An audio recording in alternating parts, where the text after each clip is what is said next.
The morning sky on Kepler 442b burned red as the alien ships dropped from the clouds like falling stars. Jake Rodriguez pressed his back against the concrete wall of the mining station and tried to catch his breath. His rifle felt heavy in his hands, and blood dripped from a cut on his forehead where a piece of flying metal had hit him. The attack had started 3 hours ago. Jake remembered being in the mess hall with the other security guards, drinking coffee and complaining about the boring night shift. Then the sirens started screaming and the ground shook like an earthquake. By the time they grabbed their weapons and ran outside, the alien ships were already landing. Jake had never seen anything like them before. The ships were huge and black, shaped like teardrops with glowing blue lines running down their sides. They made no sound as they landed, which was somehow more scary than if they had been loud. When the doors opened, creatures that looked like giant lizards walked out carrying weapons that hummed with energy. The human colonists had tried to fight back. The mining colony had about 200 people living there, and maybe 30 of them had weapons. They were mostly security guards like Jake, plus a few hunters and some ex-military folks who had come to the outer colonies to start new lives. They had rifles and pistols, things that worked fine against wild animals or the occasional pirate, but their bullets just bounced off the alien. Armor like rain hitting a window. Jake watched his friends die in the first 10 minutes. Bobby Chun had been standing right next to him when one of the alien energy weapons hit him in the chest. There was a bright flash of blue light, and then Bobby was gone, not dead, just gone. The weapon had turned him into ash that blew away in the wind. The aliens moved through the colony like they owned it. They walked slowly, not bothering to take cover or hurry. Their weapons could kill a human from 100 yards away, and human weapons could not hurt them at all. It was not a battle. It was a slaughter. Jake ran from building to building, trying to find other survivors. He found a few hiding in basements and storage rooms. Sarah Kim was there with her 2 kids, crying and shaking. Old Pete Martinez had barricaded himself in the power station with a shotgun that would not do any good. Jake tried to organize them, tried to come up with a plan, but what could they do against creatures that could not be hurt? The aliens took their time. They seemed to enjoy hunting the humans down one by one. Jake could hear them talking to each other in their strange language that sounded like rocks grinding together. Sometimes they would laugh, making a sound like steam escaping from a pipe. They were having fun. Jake's last stand came at the communications building. He had hoped to send a message to Earth to warn them about what was happening, but when he got there, the building was already smoking ruins. The aliens had destroyed it with one shot from their big guns. That was when they caught him. Jake was running between 2 buildings when something hit him in the back. It was not a weapon shot, just a net made of energy that wrapped around him and made his muscles stop working. He fell to the ground and could not move. 2 of the big lizard creatures walked over to him and looked down. They were even scarier up close. Each one was about 8 feet tall, with dark green scales that looked like armor. Their eyes were yellow with black slits like a snake. They had claws instead of fingers, and their mouths were full of sharp teeth. When they breathed, Jake could smell something like rotten eggs. One of them said something in their language. The other one laughed that steam pipe laugh. They picked Jake up like he weighed nothing and carried him to the center of the colony, where they had set up some kind of camp. Jake saw other survivors there, maybe 20 people total out of the 200 who had lived in the colony. They were all sitting on the ground with their hands tied behind their backs. The aliens had put some kind of collar around each person's neck that glowed with a soft blue light. Jake guessed it was to stop them from running away. The aliens threw Jake down with the other prisoners. One of them put a collar on him too. It felt cold against his skin and made a quiet humming sound. When Jake tried to stand up, pain shot through his body and he fell back down. The collar would hurt him if he tried to escape. Jake looked around at the other prisoners. Most of them were crying or staring at nothing with blank eyes. These were not soldiers. They were farmers and miners and shopkeepers who had come to this planet to build a better life. They had never been in a real fight before. They had never seen people die. Jake was different. He had been in the military before coming to the colony. He had served 2 tours on Mars during the rebellion there. He knew how to fight and how to kill, but he also knew when he was beaten. The aliens had better weapons, better armor, and better everything. Fighting them straight up was suicide, but Jake also knew something the aliens did not know. He was not really a security guard at the mining colony. That was just his cover story. Jake was actually Lieutenant Jake Rodriguez of the 75th Marine Reconnaissance Battalion. He was on a secret mission for Earth Defense Corps for the past 6 months. Jake had been living on the outer colonies, watching and waiting. Earth had been getting reports about strange ships in the far systems. Ships that appeared and disappeared without being detected. Ships that might belong to aliens. Jake's job was to observe and report back. If aliens really were out there, Earth needed to know about them. Jake had volunteered for the mission because he was good at blending in and because he had no family who would miss him. If something went wrong, now something had definitely gone wrong. But Jake was still alive and he was still thinking. The aliens thought they had captured a bunch of helpless colonists. They did not know that one of their prisoners was a trained Marine who had been sent to study them. Jake kept his head down and tried to look scared and helpless like the other prisoners. It was not hard to act scared because he really was scared. But he was also thinking. He was watching the aliens and learning about them. How many of them were there? What kind of weapons did they carry? How did their technology work? The aliens seemed to think the humans were no threat at all. They did not bother to search the prisoners very carefully. They just took away any obvious weapons and assumed that was enough. They did not find the small emergency transmitter that Jake had hidden in the heel of his boot. They did not find the tiny camera that was built into one of his shirt buttons. And they did not find the suicide pill that was hidden in a fake tooth. Jake hoped he would not need the pill. But if the aliens tried to torture information out of him, he would use it rather than betray Earth's secrets. That was what he had been trained to do. As the alien sun set over the destroyed colony, Jake sat with the other prisoners and waited. He looked helpless and defeated on the outside, but inside he was planning. The aliens thought they had won an easy victory over a bunch of weak humans. They had no idea that their real war with humanity was just beginning. Jake smiled to himself. In the darkness, the aliens were about to learn something about humans that they would never forget. They were about to learn that humans were much more dangerous than they looked. The next morning came too soon for Jake Rodriguez. The alien sun was different from Earth's sun, casting everything in a pale yellow light that made the destroyed colony look even more sad and broken. Jake woke up on the hard ground with his neck aching from the collar and his hands still tied behind his back. The aliens had not given the prisoners any food or water. Jake's mouth felt like sand, and his stomach was empty and hurting. Around him, the other prisoners looked even worse than he felt. Mrs. Garcia from the bakery was crying quietly. Tim Brady, who worked in the mines, just stared at the ground and rocked back and forth like a child. Jake counted the aliens again. There were 12 of the big lizard creatures in the camp, plus more on the ships. He had watched them through the night, learning their patterns. They took turns guarding the prisoners, but they were not very careful about it. They thought humans were too weak and scared to cause any trouble. The aliens called themselves Zephyrians. Jake had learned by listening to them talk. Their language was harsh and full of clicking sounds that hurt his ears. Some of them wore different colored armor. That seemed to show their rank.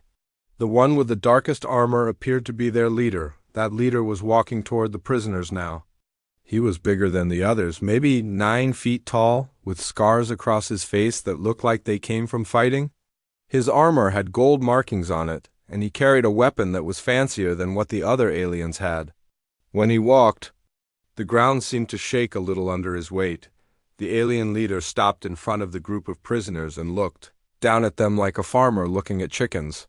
His yellow eyes moved from person to person, studying each human. When his gaze reached Jake, it stopped for a moment. Jake kept his head down and tried to look broken and afraid. "Humans," the alien said in heavily accented English. His voice was deep and rough like rocks falling down a mountain. I am General Vexstar of the Zephyrian Empire. You are now prisoners of war, though calling this a war is being generous to your pathetic species.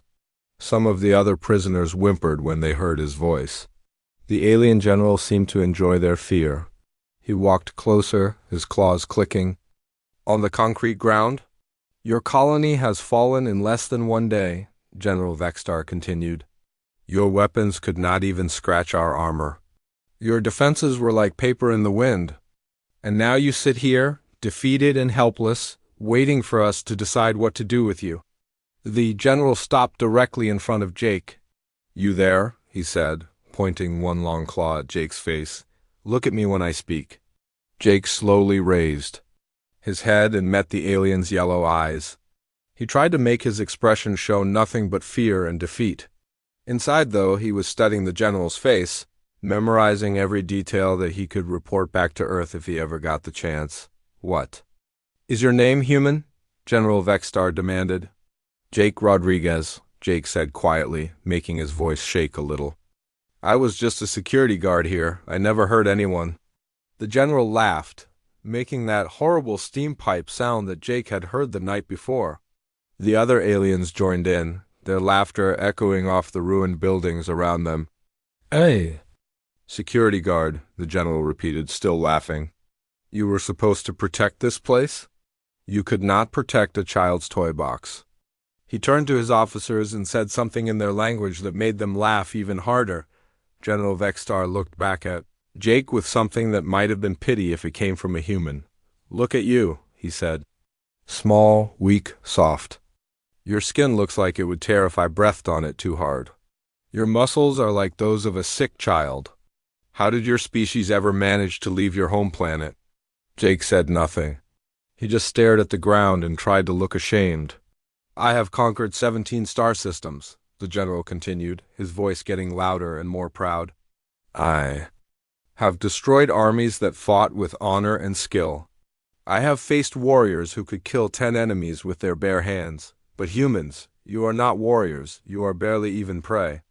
One of the other aliens, a smaller one with blue markings on his armor, spoke up. General, what should we do with them? They are too weak to be useful as workers. General Vexstar stroked his chin with one claw, pretending to think deeply about it. An excellent question. Captain Zeth, these creatures are too fragile for manual labor. They are too stupid to operate our technology. They are too cowardly to serve as soldiers. What use are they? Perhaps as entertainment, another alien suggested. We could make them fight each other for our amusement. Or as food, said a third alien.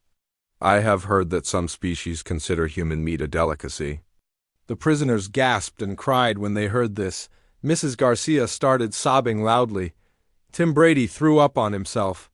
Jake felt his own stomach clench with fear, but he forced himself to stay calm and keep listening.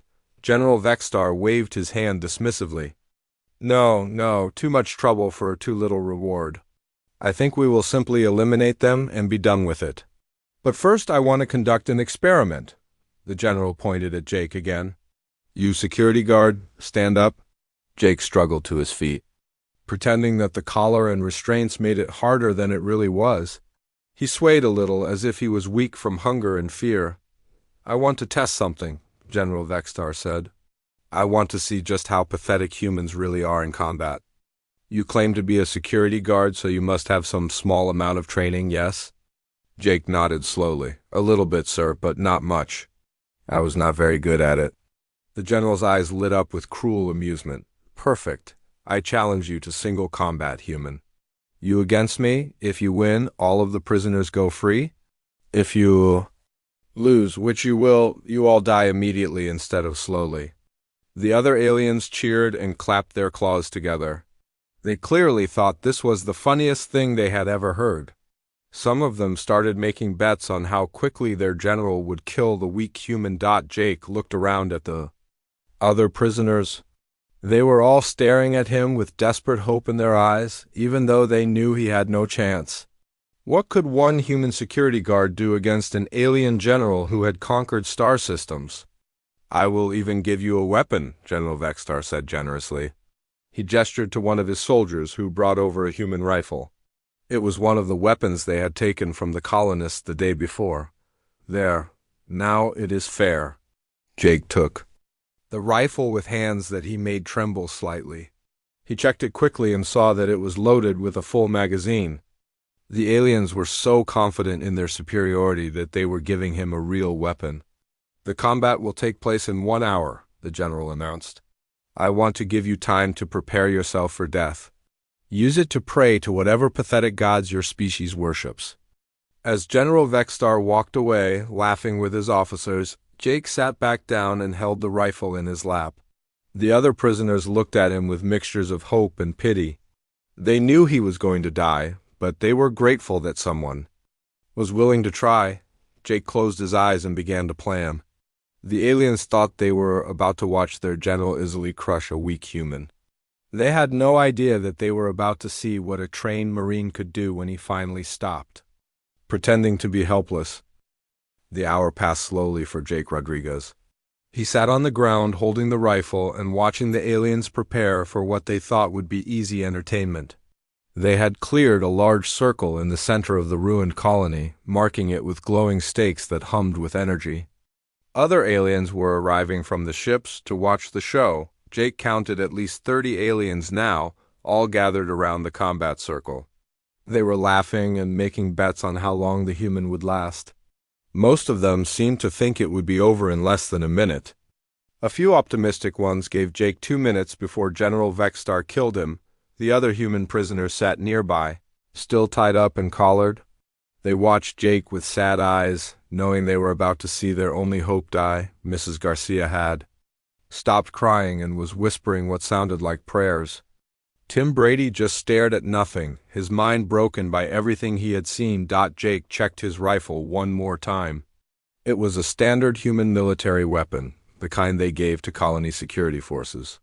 It fired solid bullets instead of energy beams, which made it seem primitive compared to alien weapons. But Jake knew this rifle well. He had trained with ones just like it during his years in the Marines. The aliens had made a mistake by giving him a real weapon. They were so sure of their superiority that they did not think a human rifle could hurt them. Jake hoped they were wrong about that. General Vextar walked into the combat circle carrying his energy spear.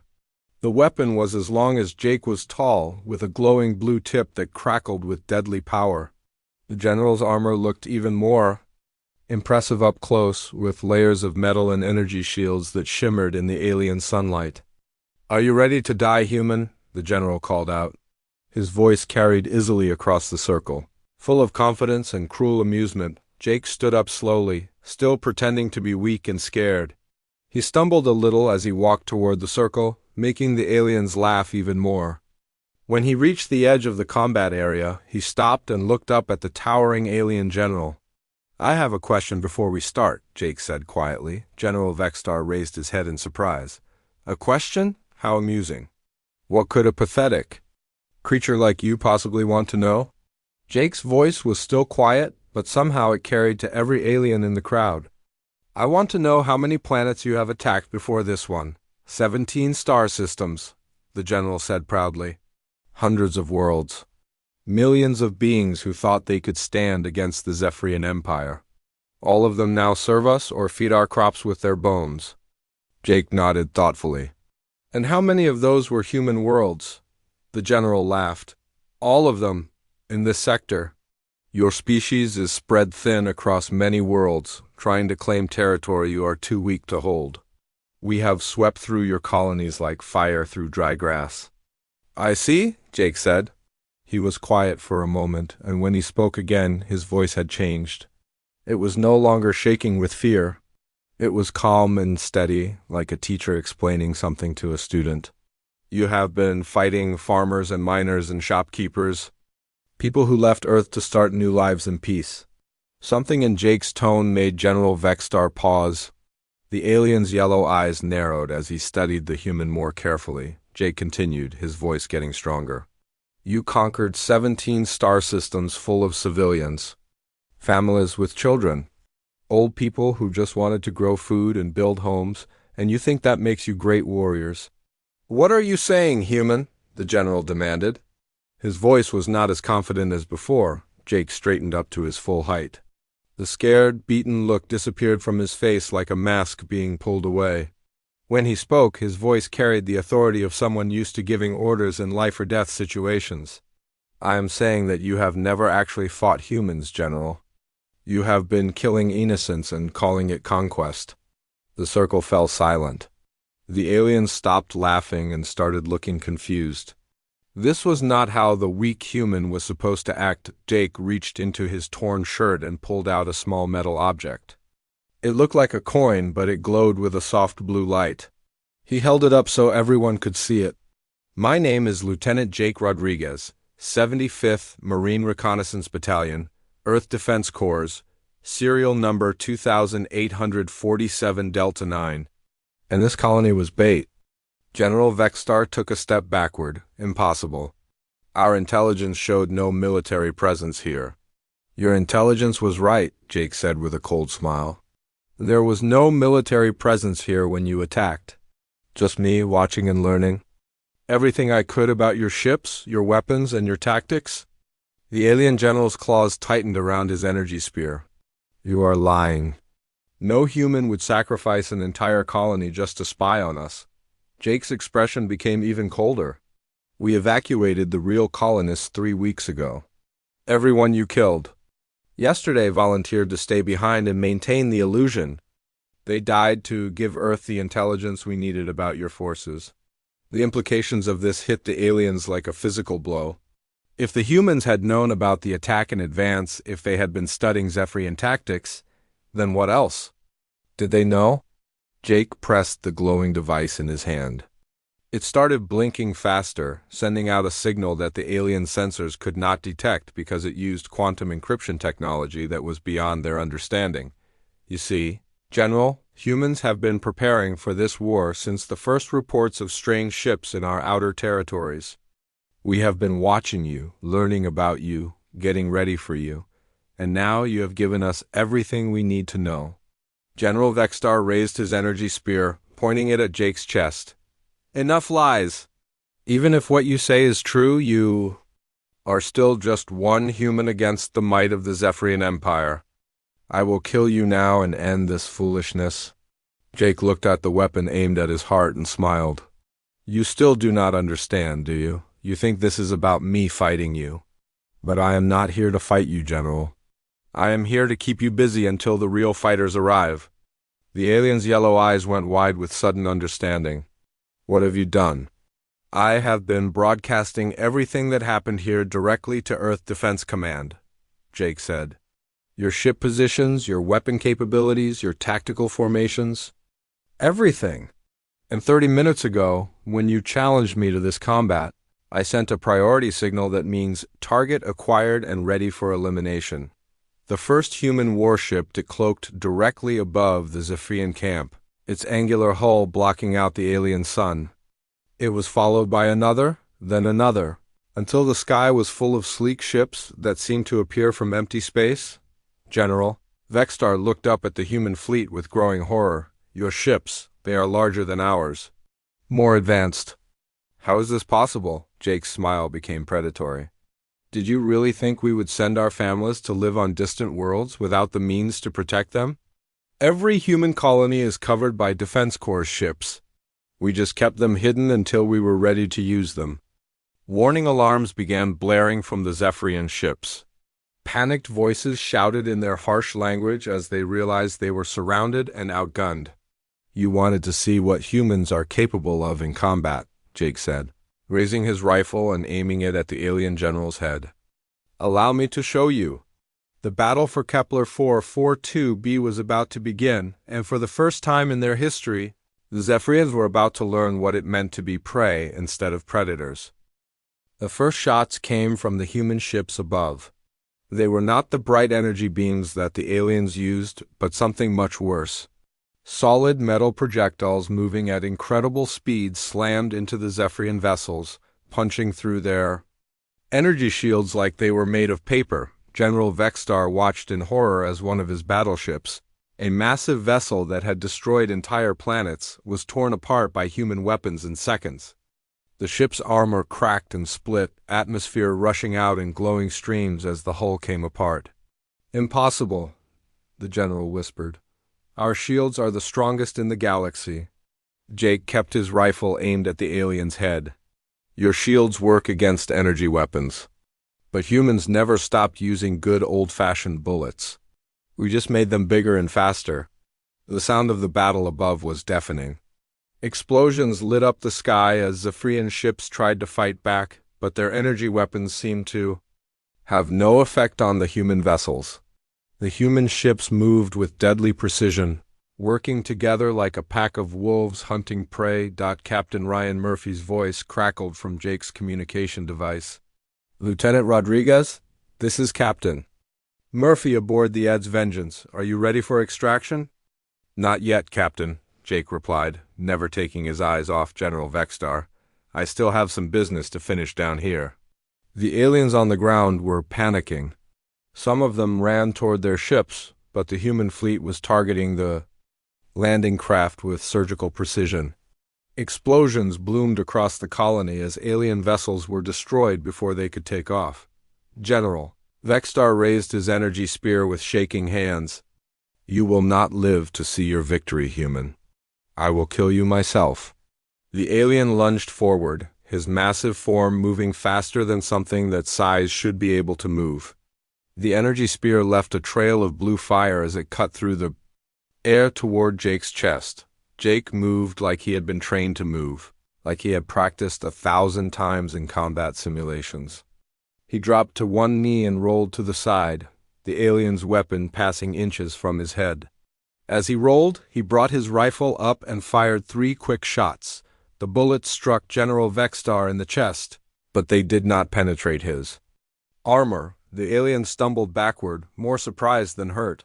His armor had energy shields that could stop human weapons, just like the shields on his ships. "Your primitive bullets cannot harm me," the general snarled, raising his spear again. Jake smiled grimly. "Those were not meant to harm you. They were meant to test your shields." The human pulled a different weapon from his belt, something the aliens had not seen before. It looked like a pistol, but it hummed with energy similar to their own weapons. Jake had kept it hidden in a special compartment in his boot that the aliens had not found. "Earth Defense Corps' Mark 7 plasma pistol," Jake said calmly. "We learned how to make energy weapons by studying the ones we captured from pirates and raiders. Then we made them better." Jake fired the plasma pistol. The beam that came out was not blue like Zephyrian weapons, but white-hot like the core of a star. It punched through the general's shields and armor like they were made of cloth, burning a hole through his chest. General Vexstar looked down at the smoking wound in disbelief. How is this possible?" "Your energy shields are designed to stop your own weapons," Jake explained. "But human plasma operates on a different frequency. We learned that by studying every piece of alien technology we could get our hands." The general fell to his knees, his energy spear clattering to the ground. Around the combat circle, the other aliens were either dead or running in terror. The human ships above had finished destroying the Zephyrian fleet and were now landing to pick up their people. Jake walked over to the dying alien general. "You wanted to know what humans are capable of in combat. The answer is simple. We are capable of anything necessary to protect our people." "This cannot be," General Vexstar gasped.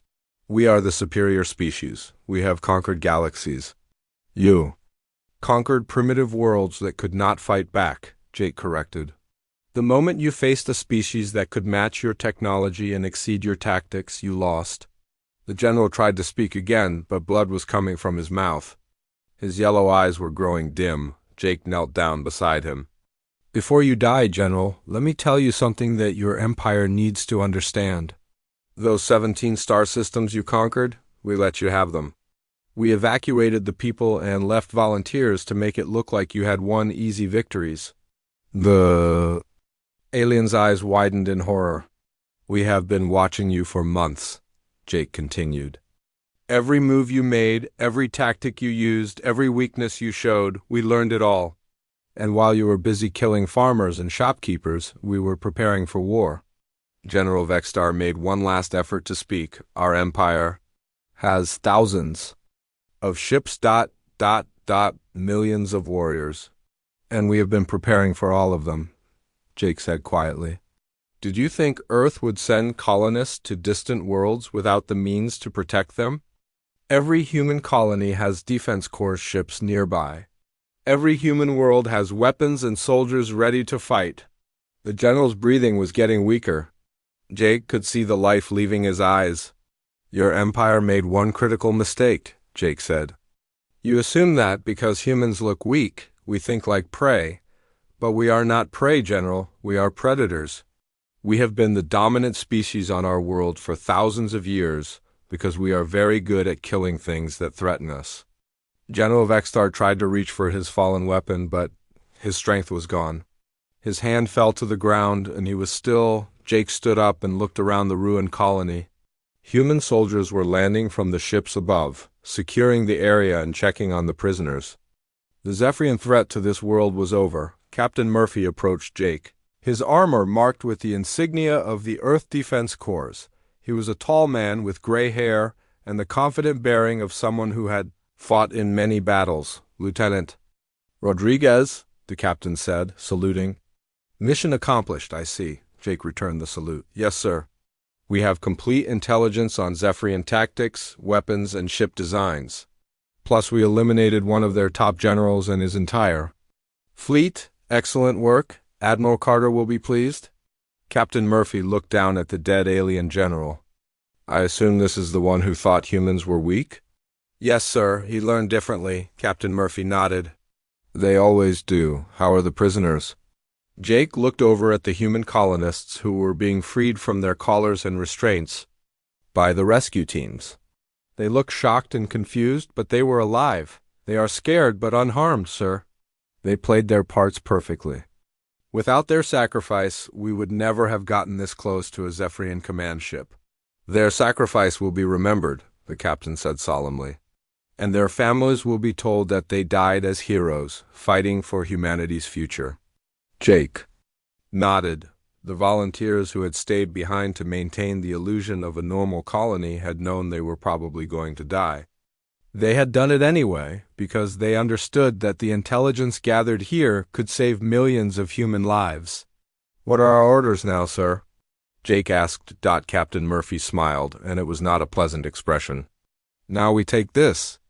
Intelligence back to Earth. Admiral Carter has plans for the Zephyrian Empire, and those plans do not include letting them continue to exist. The war between humans and Zephyrians had officially begun, and the aliens were about to learn that they had picked a fight with the wrong species. 3 days after the battle at Kepler 442b, Jake Rodriguez stood on the bridge of the EDS Vengeance, watching the stars through the viewscreen.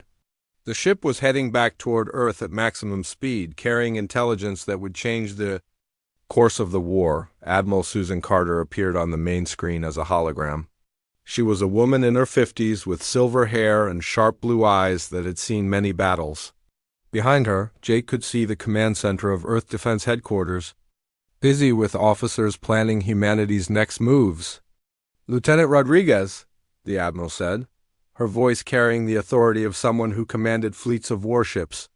Your mission was a complete success. The intelligence you gathered has already proven invaluable, Jake saluted. Thank you. Admiral, what is the current situation?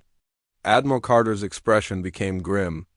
The Zephyrian Empire has realized that something went wrong at Kepler 442b. They have stopped their advance and are pulling their forces back to defensive positions. They know now that humans are not the easy prey they thought we were. Captain Murphy, standing beside Jake, leaned forward. Do we know how they are reacting to the loss of General Vextar and his fleet? Our long-range sensors have detected massive fleet movements throughout Zephyrian space, the admiral replied. They are recalling ships from their occupied territories and massing them at their core worlds.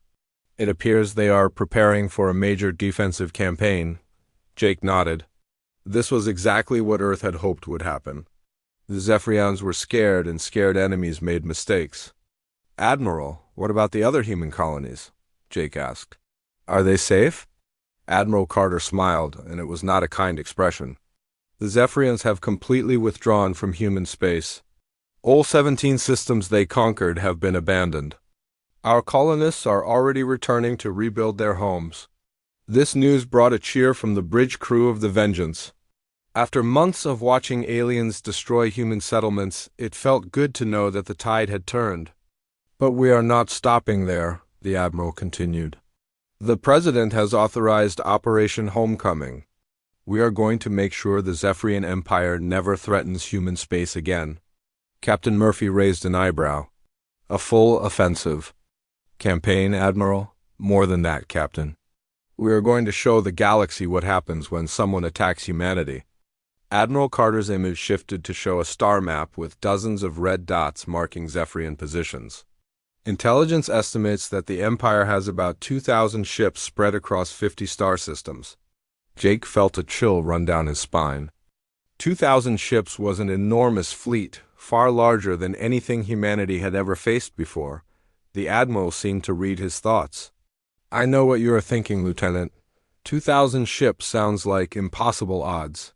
But remember, those ships were designed to fight primitive civilizations with energy weapons and slow vessels. They were not designed to fight humans. The star map changed, showing blue dots representing human forces. Jake was amazed to see that there were nearly as many blue dots as red ones. For the past 50 years since we first left Earth, we have been preparing for this day, Admiral Carter explained. Every human colony has hidden shipyards. Every settled world has been building warships in secret. The ships that rescued you at Kepler 442b were just one small battle group out of hundreds, Captain Murphy whistled softly. How did we keep all of this secret? The same way we kept Lieutenant Rodriguez's mission secret, the Admiral said. By making our enemies think we were weaker than we really are.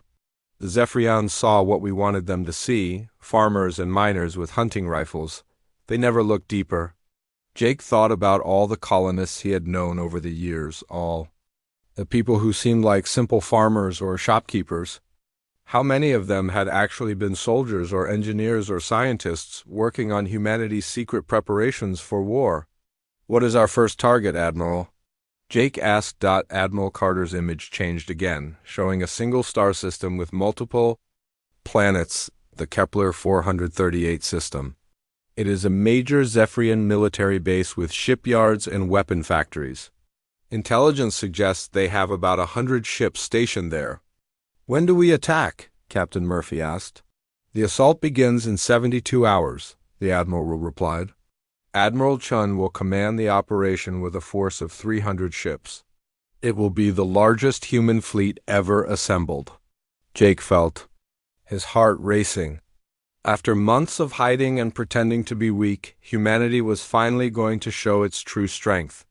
Lieutenant Rodriguez, Admiral Carter said, focusing on him, you will not be participating in the assault.